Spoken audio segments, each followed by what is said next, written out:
Cette émission est conçue et réalisée par des membres de la communauté en collaboration avec Nous TV.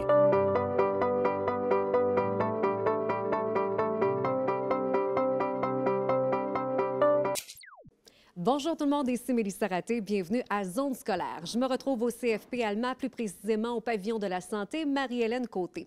Le CFP, c'est 17 programmes, 4 bâtiments, 500 élèves et 60 membres du personnel.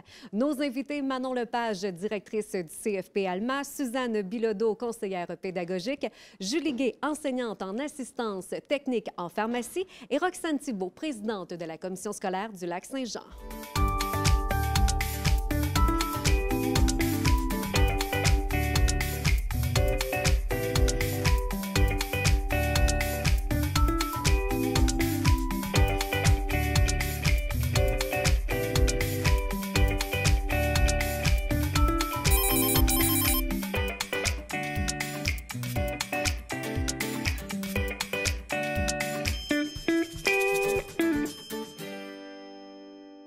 Vous savez qu'au cours de la dernière année, il y a un travail qui s'est fait de consultation auprès de la population, de la communauté, du milieu scolaire, pour mettre en place notre plan stratégique, ce qu'on appelle maintenant le PVER, le plan d'engagement vers la réussite, qui est élaboré, qui a été travaillé pendant toute l'année et qu'on met en place cette année parce que le ministère là, nous a accepté le plan tel quel, comme on l'a présenté.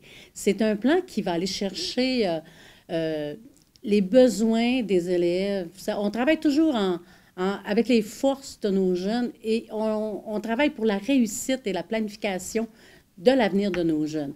C'est un plan qui va répondre un peu à tout le monde, autant la population que les enseignants, et c'est une collaboration qui a été très appréciée et c'est pour les 5 prochaines années qu'on va avoir à travailler avec, en revenant chaque année pour voir le contenu, où on est rendu, ou s'il y a d'améliorations à faire. Mais je tiens à féliciter tous les gens qui y ont travaillé. C'est vraiment un plan qui est complet, qui est intéressant pour tout le monde. Vous savez que la commission scolaire avait 2 écoles pilotes l'année passée pour le programme sur la sexualité, qui était une école primaire et une école secondaire. Mais cette année, le ministère nous oblige à l'implanter dans toutes nos écoles primaires et secondaires. Le programme a été établi, il a été présenté aussi au conseil des commissaires, il a été présenté à des parents. Les enseignants ont eu des formations et seront en formation continue. Et depuis le début de l'année, on est commencé avec le plan pas le plan, mais le programme de la sexualité, qui, en fin de compte, est de 5 à 15 heures par niveau, selon l'âge des jeunes. C'est quand même quelque chose qui est bien monté. On parle en général de la tête, du cœur et du corps, mais en respectant chaque niveau et chaque jeune, avec des exemples, avec de l'interaction entre eux autres. C'est quand même pas évident parce qu'il y a des enseignants qui ne se sentaient pas à l'aise vraiment. Disons qu'au secondaire, c'est peut-être un peu plus difficile, mais on a une sexologue qui les accompagne, qui accompagne les conseillers pédagogiques, qui ont un suivi tout au long de l'année. Et il y a des possibilités, un enseignant qui ne veut pas le vivre, qui ne veut pas le faire. On a quand même des professionnels qui sont là et qui vont donner la formation. Mais de 5 à 15 heures, c'est quand même pas énorme. À tous les ans, on revient avec notre programme sur la sexualité. On avait des jeunes politiques qui avaient des étapes très claires lorsqu'un jeune était pris à souhait vendre ou à souhait consommer. Et ces étapes-là, on continue à les mettre en place. Et il y a toujours, avant que le jeune soit réintégré en classe, il va toujours avoir un très grand processus qui va être fait. Puis on verra qu'est-ce que ça va donner. Mais pour nous, je pense qu'il n'y aura pas grand changement, mais on est en train de mettre en place quand même et de peaufiner notre politique sur le cannabis. Sur le cannabis, on devrait dire sur la loi pour le cannabis. Puis, on va continuer à travailler. Il y a des distances à respecter parce qu'il faut dire aussi qu'on a des gens qui travaillent à la commission scolaire qui sont majeurs, mais ça n'a jamais été accepté qu'ils rentrent au travail intoxiqués. Ça va être la même chose au point de vue du cannabis. Fait que je pense qu'on est bien armés, on est bien préparés à cette loi-là. Vous savez qu'ici, le gouvernement est changé. Maintenant, on est sur l'effigie de la CAQ avec M. Éric Girard, qui est notre nouveau député. Nous tenons quand même à le féliciter et on lui réitère notre collaboration. J'ai eu la chance quand même de le rencontrer dans des activités, puis je pense que ça sera super intéressant. Mais aussi, il faut savoir, et c'est pas une cachette, la CAQ parle de l'abolition des commissions scolaires. Fait que moi, je vais me faire un plaisir de le rencontrer, de lui faire part, peut-être de lui démontrer à quoi ça sert un conseil des commissaires et toute l'importance que ça a quand on prend des décisions équitables et des décisions pour les jeunes. On n'a pas à prendre des décisions pour ce qui se passe dans des établissements. Il y a des gens qui les gèrent. Mais nous, on est là vraiment pour que chaque jeune ait vraiment les services qu'il a besoin et qu'ils reçoivent les professionnels dans les écoles selon les besoins des écoles et des enseignants. Il y a des enseignants qui font des demandes. En tout cas, moi, je suis quand même contente de voir que je crois que M. Girard est une personne qui est très ouverte et qui est prêt à nous écouter. On verra la suite des choses. Ça fait plusieurs années qu'on se bat pour notre place. Puis je pense qu'on a encore une petite bataille à mener et souhaitons que le résultat sera positif.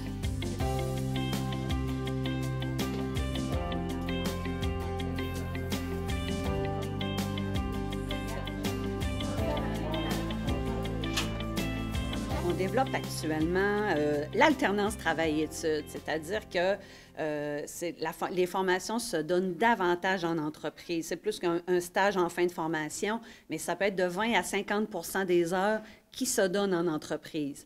Alors, on se doit d'adapter nos programmes. On accompagne des superviseurs aussi en entreprise. C'est vraiment le développement de compétences.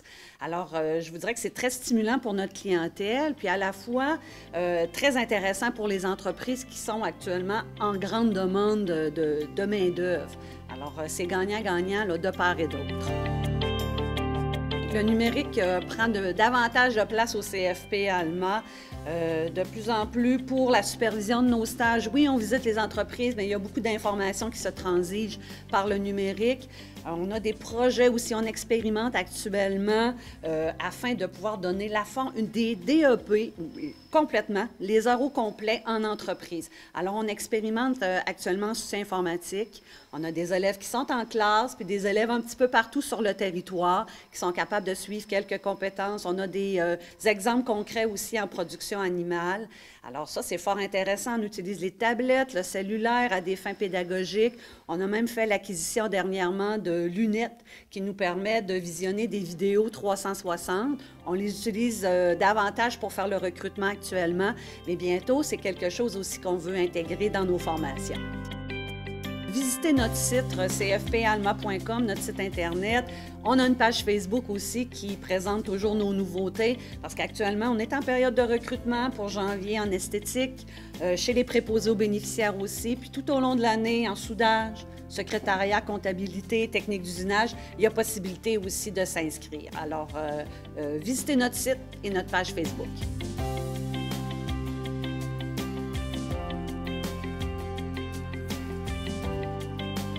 L'alternance travail-études est échelonnée sur 3 semaines de 30 heures durant l'année scolaire. Nos élèves vont en pharmacie communautaire, donc les pharmacies de ville. Chacun a sa pharmacie. Ils vont voir vraiment ce qu'est le travail d'assistant technique en pharmacie, en milieu de travail. Donc, ils vont aller apprendre ce qu'ils ont, ils vont aller pratiquer plutôt ce qu'ils ont appris en théorie. Souvent, les élèves reviennent et ce qu'ils voient, c'est qu'ils vont faire des liens ensuite à la partie théorique. Les avantages sont nombreux. Les entreprises, premièrement, vont voir nos élèves en cours de formation. La demande d'assistants techniques en pharmacie, présentement au Saguenay-Lac-Saint-Jean, est très grande. Nos entreprises sont très contents d'avoir nos élèves. En même temps, ils vont voir l'intérêt démontré par nos élèves et en plus, ils peuvent montrer plus que ce qu'on demande à la base en alternance travail-études, ce qui fait en sorte que à la fin des 3 blocs, plus le stage, les entreprises ont des ATP qui sont fonctionnels. Donc, le Saguenay-Lac-Saint-Jean au complet est couvert, étant donné que les élèves choisissent eux-mêmes le milieu de stage où ils veulent aller. Donc, je peux couvrir de l'Anse-Saint-Jean à Girardville sans problème. La reconnaissance des acquis, en fait, ce sont des travailleurs, des ATP qui sont en milieu de travail qui veulent venir chercher leur diplôme. Donc, c'est de la formation manquante qu'on vient offrir ici. On veut développer la formation à distance pour couvrir justement le grand territoire du Saguenay-Lac-Saint-Jean et pour faciliter ces travailleurs et travailleuses-là à venir compléter leur formation.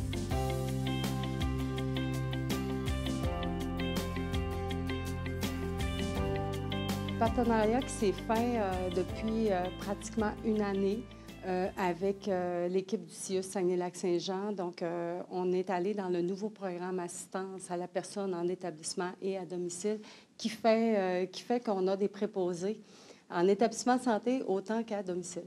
Maintenant, le modèle qu'on a utilisé, c'est un modèle où l'élève allait être embauché pendant l'apprentissage.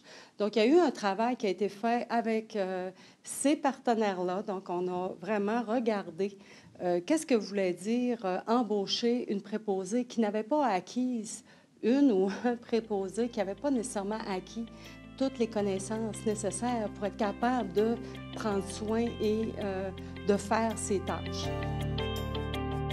On a fait un projet pilote avec une cohorte de 12 élèves où ces gens-là, les premières semaines, étaient à l'école à temps plein, en laboratoire, faisaient des pratiques, on les préparait. Et vers le mois de mars de l'année suivante, donc mars 2018 de cette année, les gens ont été embauchés premièrement dans leur milieu, dans leur futur milieu, et ont été accompagnés. Lorsqu'ils étaient à l'école, nous, on travaillait avec eux à raison de 3 jours semaine. Puis, le jeudi, vendredi, les élèves devenaient des élèves travailleurs, je dirais, précisément. Donc, ils étaient embauchés, ils étaient en probation, ils devaient faire des tâches, mais il y avait quand même des restrictions et ils le savaient. Donc, ça a demandé vraiment un suivi régulier, une ouverture de part et d'autre. Puis, je vous dirais que ces partenaires-là et nous, on a trouvé vraiment que du bénéfice. Parce que ce qu'on a, ce qui amène, en fait, ce projet-là amène vraiment l'adhésion. La compréhension de mon rôle de préposé, qu'est-ce que je vais faire, qu'est-ce qui s'attend, la relation avec les collègues. Donc, autant que ça bénéficie, que ça l'a bénéficié à l'employeur, le fait que la personne s'est intégrée dans son équipe, autant que nous, à l'école, on pouvait récupérer des situations qui permettaient à la personne de vraiment bien réaliser ses tâches. L'implantation du modèle dual est issue d'un besoin de main-d'œuvre, donc une pénurie qui est connue au Québec dans le domaine agricole. Dual veut dire aussi une approche, mais en fait, c'est issu de l'approche allemande, où eux mettent beaucoup l'emphase sur l'apprentissage en milieu de travail. Donc, au Québec, c'est une tendance provinciale. Donc, en production animale, nous, on voyait ce modèle-là répondre adéquatement à ces besoins-là. En plus, on a de la difficulté à recruter, de la difficulté à rendre attractif la formation professionnelle. Donc, quand on a fait ce choix-là, il y a 2 ans, de développer dans ce modèle-là, c'était un choix qui voulait aussi répondre à un type de clientèle. C'est une clientèle, c'est le portrait de l'élève en production animale, c'est des gens qui vont aller beaucoup plus sur le pratique, qui ont besoin de situations réelles, concrètes. Donc, à partir de là, on a travaillé à transformer la formation dans un modèle dual. Dual, c'est travailler en équipe, en collaboration avec des fermes de la région.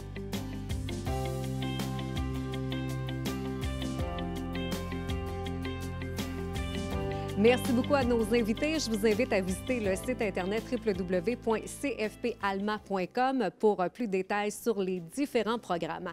Ici Mélissa Raté, au nom de toute l'équipe, merci d'avoir été des nôtres pour Zone scolaire. On se reparle très bientôt.